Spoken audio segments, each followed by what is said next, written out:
So today's lesson is 12.3, writing equations from tables. So we're going to be taking our information that is provided, and then we're going to be creating an equation or pattern rule, whatever you want to call it, based off of that information. All right, so let's take a look at our real world example here. All right, so Amanda earns a certain amount of money for walking dogs. She earns the following. For one dog walked, she earns $8. For two, 16. 3, 24. All right, so hopefully you guys will see that right away. That is going up by 8, so the pattern is times by 8. Based off of the pattern, she earns blank dollars for each dog she walks. 8. Write an equation that relates the number of dogs Amanda walks to the amount that she earns. Let E represent earnings and D represent dogs. So I'm going to write it to the right here. So again, we've been talking about our X's and Y's, and so they give us a little bit different example here with our variables, but this is basically what we've been doing, right? We've been looking at our X and seeing how that creates our Y.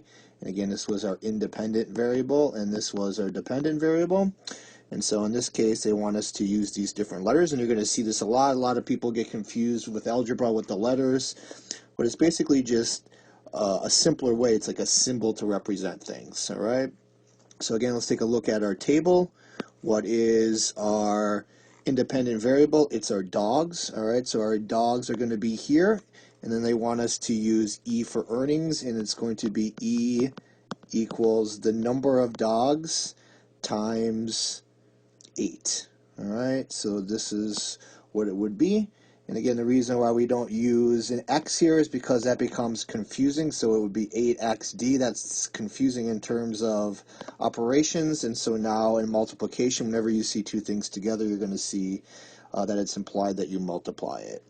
All right, so now we go to the top. We can complete our table based off of that. So 8 times 5 dogs is 40.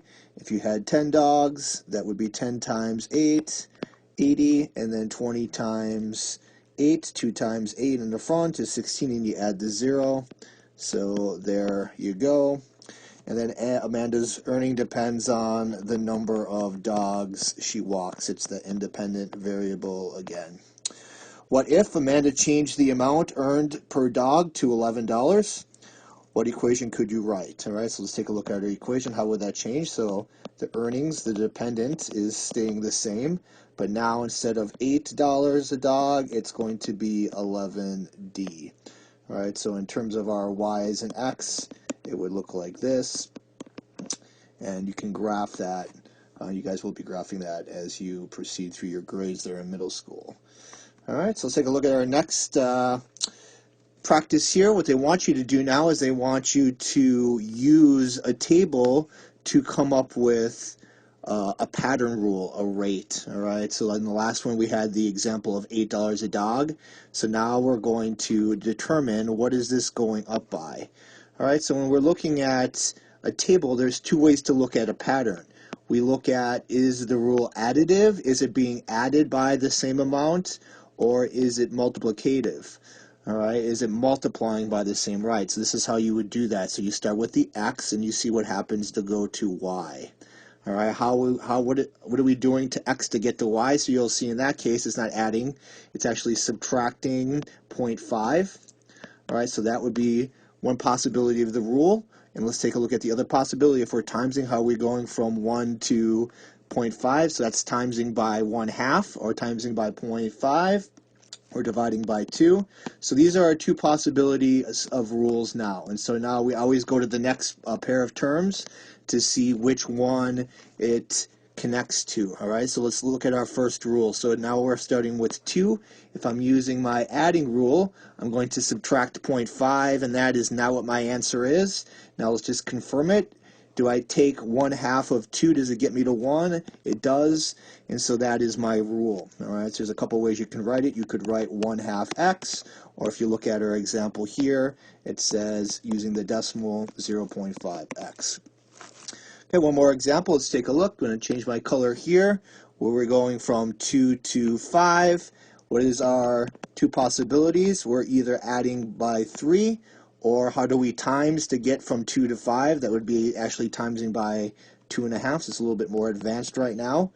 All right, but let's see if that holds true. As we go to our next example, is it an additive rule? We're going from 4 to 7. It is. And so that's our rule. Whatever y is going to be dependent upon x adding 3. All right, so there's our two rules. One is additive, one is multiplicative, and that's what we're going to be using here. I'm going to blow this up here in a second, zoom in on those, and we're going to practice. All right, so I'll give you guys a moment here as we're doing each of these. All right, so let's take a look at the first one, number 2. So again, I'm going to do my two rules again. I'm going to do adding and then timesing. All right, in this case, how do I go from 2 to 10? It's actually subtracting by 2. And let's just make sure now that that's the rule going forward. If I subtract by 2, am I subtracting by 2 here? Am I subtracting by 2 there? I am. So that is my rule. It would be x minus 2, and I got to get used to putting my y on the left side. All right, so that is the rule for number 2. Take a look at number 3. I'll change the color. So again, what are our two possibilities? It's either adding or timesing. All right, how do I get from 0 to 25? If I'm adding, that's adding 15. All right, how about if I'm timesing? How do I go from 10 to 25? It's a little bit more advanced, right? Because times 2 gets you to 20, times 3 gets you to 30, so it's actually in between, so it would be timesing by 2.5. You can always divide the 2, 25 divided by 10. And you could use a calculator if you need to for that one, but that would be our two possibilities. And now let's take a look at which rule applies. So if I go back to my x, and I'm going to use plus 15, does that get me to my y?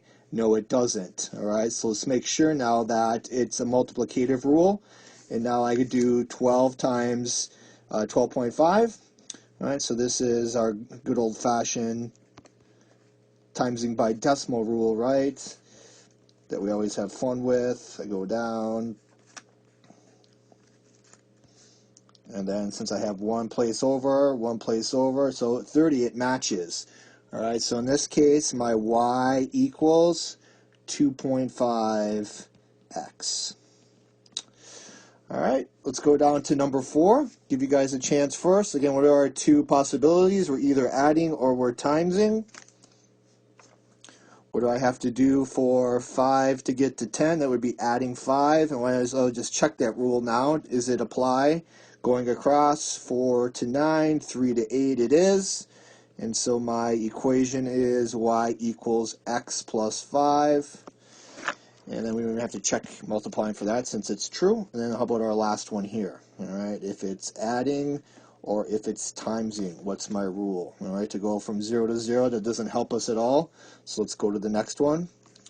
All right, so I'm adding plus 1 to go from 1 to 2. How about here? If I'm using my rule now, it would be 2 to 3. That does not make sense. So it's going to have to be a multiplicative problem. Multiply, how do I go from 1 to 2? That's times 2. And now is that true to go from 2 to 4? It is. And so my equation is y equals 2x. All right, so hopefully this is making sense here. What we have next is just a word problem that we'll eventually get here on day 2. But we're looking at applying this. A certain percent of the sale price of paintings at a gallery will be donated to charity. The donation will be $50 if a painting sells for $200. The donation will be $75 if a painting sells for $300. Find the amount of the donation if a painting sells for $1,200. So it's basically what we were just doing. We would have to create a table first and then look at the difference between sale price and then look at the difference between donation. And a little bit more advanced once again, but once you do that, you would find that it's 25% of the sale price. But that's how we're applying these types of problems as we get better at them eventually here. All right, so take a look at this word problem. All right, so when Ryan is 10, his brother Kyle is 15. When Ryan is 16, Kyle will be 21. When Ryan is 21, Kyle will be 26. write and solve an equation to find Kyle's age when Ryan is 52. Alright, so I'll give you guys a moment here to start working on that. Let's complete the table. So we have Ryan and Kyle. We start with saying 10, Kyle is 15. Next, Ryan is 16, Kyle is 21, and then Ryan is 21, Kyle is 26. Hopefully you guys will see that right away, right? What are we going up by? We're going up by 5s, right, from here to here in all of the cases. And so now that would be our first part of this, right? So Kyle, K, equals Ryan, R, plus 5. And now when Ryan is 52, I put 52 up here. And so I can put 52 where Ryan is now in my equation. 52 plus 5. And that will equal 57 years old. So that's how you use the table. That's how you use an equation rule to get your answer. And this is what you guys are... Oh, it might be a little bit out of order here. Oh, got to practice. Let's just do a couple of these, and then we'll go over what you'll have to do for homework. So let's take a look at number 1 here. All right, so we're going from 10 to 6, independent to dependent. So what are we doing? That would be subtracting 4, right? So is that true? Does that hold? Yes, it does, going across, right? So y equals x minus 4. All right, take a look at number 2. Give you a moment to work on that one.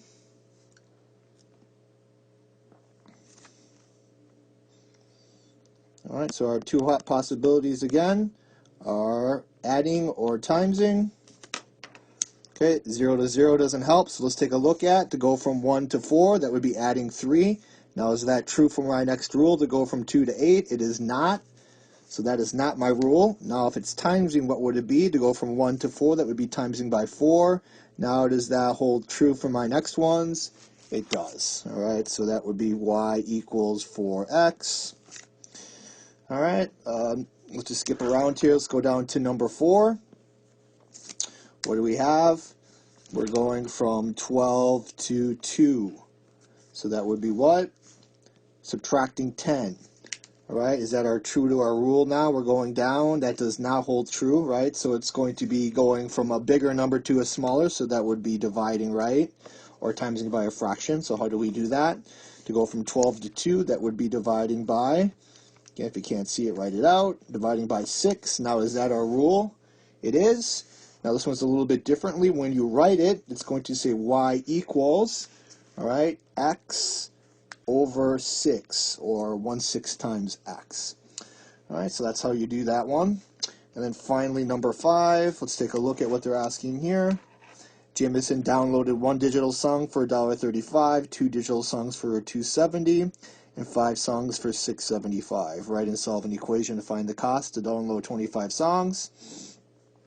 All right, so you'll see right away. Hopefully you guys can do this in your head now, that you'll see that 135 times 2 is that pattern, right? So all you have to do is plug in the number of songs downloaded into that. So first of all, our equations are going to be the cost. All right, C equals the number of songs times 1.35. All right, and the best way to do this whenever you have a number like that is you're going to stick it in front. So I'm going to rewrite down below. Oops. C equals 1.35 times S. All right, so now I multiply. I stick a 5 in for my songs, right? I'm going to do that over here. 1.35 times 5. 675. Okay, timesing by 10. A little bit easier, right? Because all you have to do is move the decimal one place.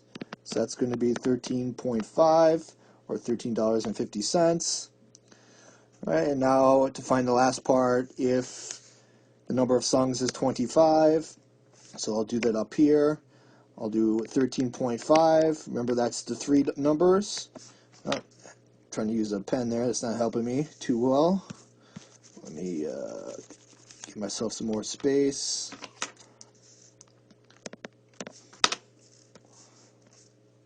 13.5, oh, sorry, 1.35 times 25.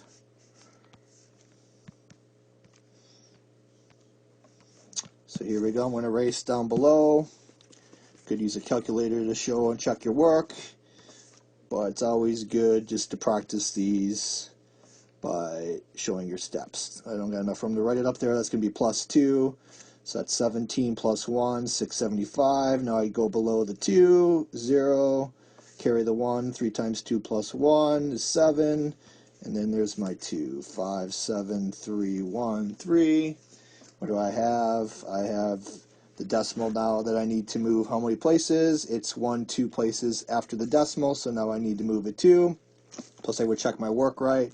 If I have my decimal here, that would be $337.50, which is way too big, right, for 25 songs. So that's where you use estimation to check, and that is where your answer goes there. All right, so essential questions checking, that's exactly what we've been doing throughout this lesson. All right, so today's practice is we're going to be really using the pattern rule again. Are we using adding or subtracting? Are we using multiplying or dividing in order to get our rule? So we're going to start with that. All right, so you're going to make that equation, and then down below you have your word problems there. All right, so use the rule again, create that equation, and then solve based off of the situation. All right, so I think this is the way we're going to do it for a while, is we're going to start with these worksheet pages just because they're a little bit more on the computation part, and then we'll go back to the book because it is applying it to more real-world situations. Then lastly, I know some of you guys are not doing authentic work because you're just kind of copying it from someplace else. So again, you're cheating yourself ultimately. What you want to do is be honest always when you're doing your work. And you don't want to look at any other source when you're doing your information because it gives you away right away. When you write an answer that doesn't use wording that you usually would use, it's quite obvious to know who's not doing this on their own. All right, so again, it's okay to get them wrong if you guys are learning from your mistakes opposed to copying it from someplace else. All right, so any questions, please let me know. Otherwise, have fun practicing your equation rules.